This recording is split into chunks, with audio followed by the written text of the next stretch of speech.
est fermé dans les deux sens. Alors, Pierre Delavoye, ça dérange beaucoup de monde, tout ça. Hein? Qu'est-ce qui se passe là en ce moment?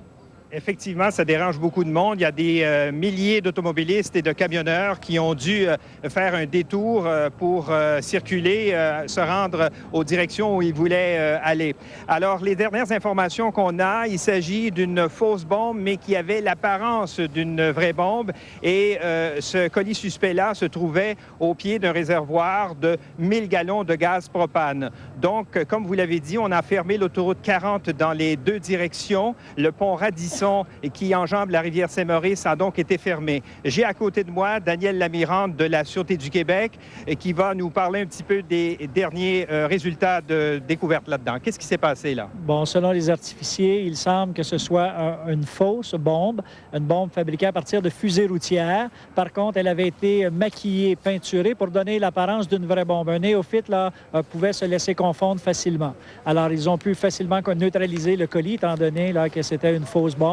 Et là, tout est revenu dans l'ordre, la circulation peut se refaire et les gens qui avaient été évacués vont pouvoir réintégrer leur résidence. Bon, est-ce que quelqu'un a revendiqué ce colis suspect-là?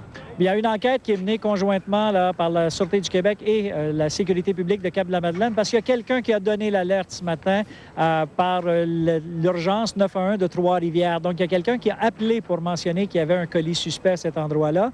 Alors, il y a une enquête qui va être menée pour tenter de déterminer qui est cette personne. Merci, M. Lamirande. Alors voilà, Pierre, c'est un peu la situation. Donc, oui. la circulation a repris son cours ici sur l'autoroute 40. Bon, puis ce qu'il faut comprendre d'important, c'est que les gens, je pense qu'il y avait 500 personnes qui avaient été évacuées, Pierre. On avait évacué un centre commercial aussi. Ces gens-là vont pouvoir revenir maintenant.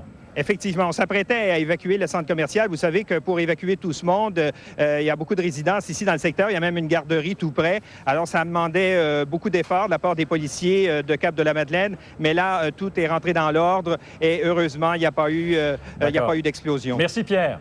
Au revoir. Au revoir. Bon, c'est le temps d'aller à la maison. Tout le monde était un petit peu fébrile. Ouais, On est fou un peu.